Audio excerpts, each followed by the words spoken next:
きなものは強いやつ。弱さくらはるかだ。ヘドが出る。 Halo teman-teman, kali ini Denny makan kembali melanjutkan cerita spoiler anime Wind Waker episode 133.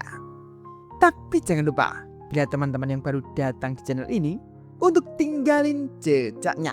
Oke, gak usah banyak ini itu, langsung saja mulai ceritanya.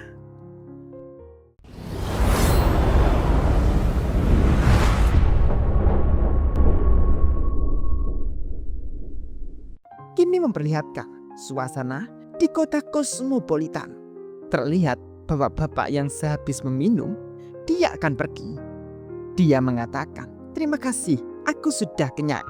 Ibu penjual menanyakan, "Hei, kok kelihatannya sempoyongan? Kenapa kau tidak duduk dan istirahat terlebih dahulu?" Dia pun menanggapi, "Tidak apa-apa, aku bisa jalan dengan baik kok." Namun seketika sesampainya bapak-bapak itu di jalan, dia pun tertabrak oleh sepeda. Semua orang pada ramai melihat kejadian itu. Ibu pedagang pun lalu mendekat ke bapak itu. "Astaga, apa kamu terluka? Kamu baik-baik saja?" Dan itu membuat bapak-bapak itu langsung marah kepada pengendara sepeda. "Itu sangat berbahaya. Lihatlah, kemana kau pergi? Apa kau tidak tahu cara mengendarai sepeda?" Karena seseorang bersepeda itu tidak tahu bahasa bapak itu, dia pun menjawab dengan bahasanya sendiri. "Hah? Aku tidak tahu apa yang kau bicarakan. Itu salahmu karena tiba-tiba keluar ke tengah jalan entah dari mana." Ibu pedagang dan orang-orang pun sampai heran. "Oh, ya ampun, ini sangat kacau." Dan seseorang di situ pun juga mengatakan, "Mungkin kita seharusnya menemukan seseorang yang bisa bicara dengan bahasanya." Dan tiba-tiba seseorang mendekat ke situ. "Permisi." Dan ternyata itu adalah Suwo bersama kedua temannya. Suwo mengatakan, "Kami mendengar keributan. Apa yang terjadi? Apa semuanya baik-baik saja?"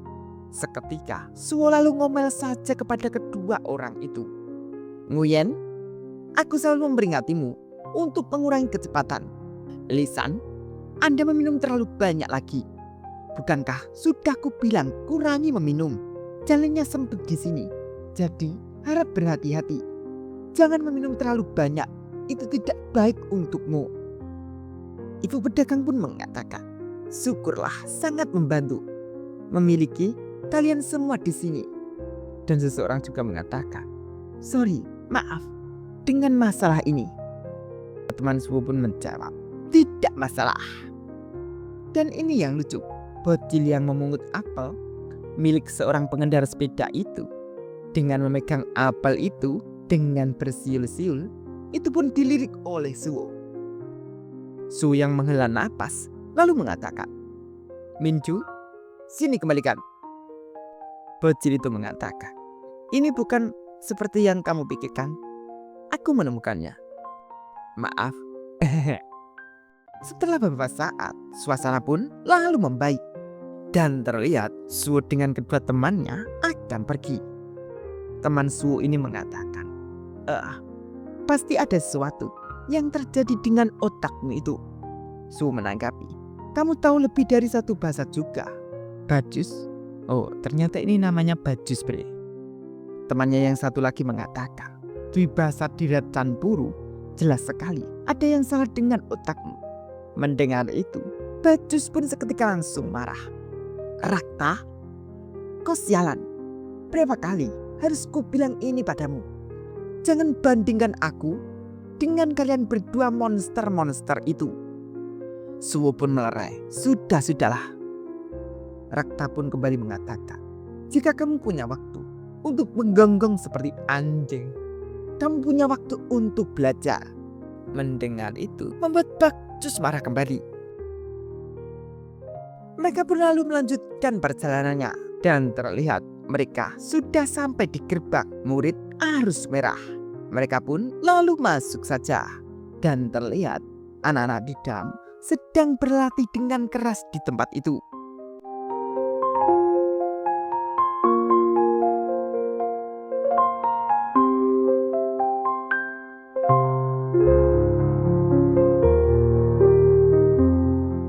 saat anak ini terkena serangan dari temannya, itu pun membuat anak ini sampai kesal. Sial. Aku juga sudah melakukannya dengan baik. Bagaimana ini bisa terjadi? Seseorang menanggapi. Kamu terlalu bersemangat. Anak itu menjawab. Diamlah. Apa yang kamu tahu? Namun di saat anak itu menoleh, itu membuat bengok. Dia mengatakan, Sun Fei, selamat datang. Panggil Sun Fei atau Su ya bre? Su aja lah. Su menjawab, halo, apa yang kamu tadi katakan? Anak itu menanggap, tidak apa-apa. Teman separingnya pun lalu mengatakan, di saat-saat momen paling kritis, Fufu akhirnya selalu membuat gerakan yang sangat besar. Fufu mengatakan, apa? Temannya menanggapi, apa kamu tidak pernah menyadarinya? Su mengatakan, kalian semua berlatih sangat keras. Senang bisa melihatnya.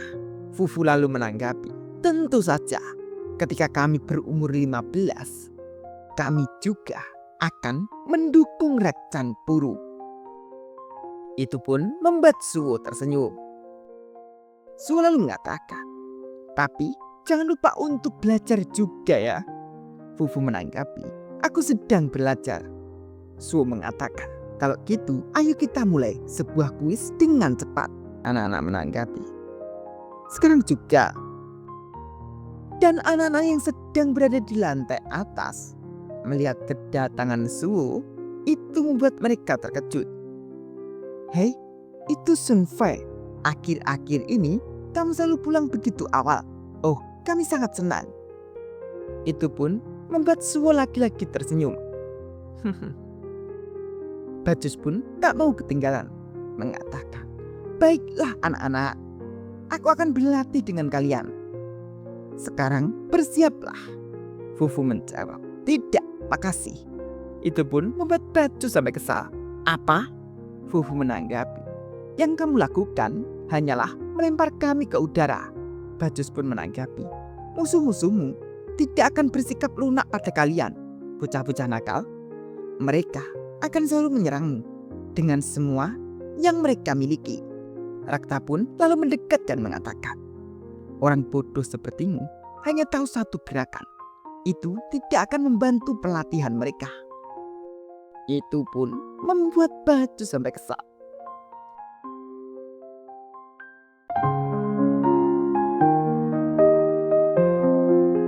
Rakta pun lalu mengatakan kepada anak-anak, baiklah kalau begitu, aku akan berlatih tanding dengan kalian anak-anak. Anak-anak menanggapi, separing lagi dengan Rakta. Sampai kapanpun aku tidak mau. Itu pun membuat Fufu sampai ketakutan melihat mata Rakta. Rakta pun lalu mendekat, mengatakan pada anak-anak, karena kamu masih punya energi untuk berbicara, kurasa kamu masih bisa berlatih lebih lagi, bukankah begitu? Anak-anak pun, maafkan aku. Namun tiba-tiba seseorang di situ memanggil anak-anak. Hei, semuanya, makanan sudah siap. Cuci tanganmu dan kemari. Anak-anak pun lalu berlari untuk memakan. Fufu mengatakan, ya, makanan. Aku penasaran, makan malamnya mau apa ya? Bajus mengatakan. Bajus pun lalu menyindir Rakta. Kesempatanmu terlewat. Su mengatakan, wow, lihat mereka bergerak. Dan sebelum itu, Su pun melihat ke pintu masuk. Dan terlihat anak-anak sudah berkumpul di situ. Su pun lalu mengatakan, kalian sudah menunggu kan?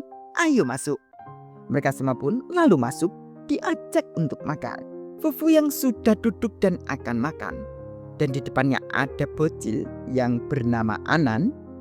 Fufu menanyakan, Anan, kenapa kamu tidak hadir saat latihan? Anan menanggapi, Mama semakin parah sakitnya. Aku sedang menemani dia. Menurutmu, bolehkah aku membawa ini kembali untuk dimakan? Itu pun membuat Fufu bengok. Dan lalu Fufu memberikan sebagian makanannya kepada Anan. Ambil ini juga. Anan menanyakan, tapi itu punyamu. Fufu menanggapi, tidak perlu khawatir tentang itu. Aku sangat berharap ibumu akan segera membaik. Anan pun lalu pergi saja. tak lupa mengatakan terima kasih. Suo yang berdiri di dekat bapak pengasuh di situ.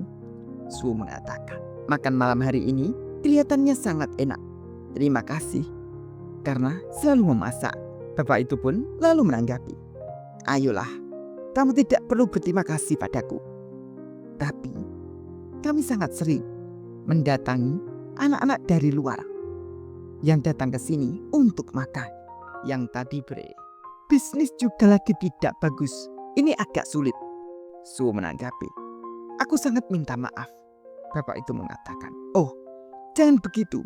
Kamu benar-benar tidak perlu meminta maaf. Semua orang sudah berkontribusi sebaik yang mereka bisa. Lagi pula, tidak semuanya buruk. Sekarang, lebih sedikit anak yang tertinggal di sini. Dan itu sudah melegakan. Segalanya akan terus membaik. Setelah beberapa saat, mereka bertiga sudah akan balik. Bajus mengatakan, ya ampun, dia terlalu santai. Rakta menanggapi, dan kau terlalu mudah dibaca. Simpan saja pendapat bodohmu itu untuk dirimu sendiri. Dasar otak burung. Bajus pun semakin marah. Kamu sangat ingin melakukannya ya? Rakta menanggapi, berhenti berteriak dasar bego. Suo pun mengatakan, hentikan kalian berdua. Ada beberapa hal yang sebaiknya mereka tidak ketahui. Itu pun membuat mereka berdua langsung diam. Dan Suo yang melihat ke arah bulan itu pun langsung tertuju ke tempat Sakura yang sedang tidur.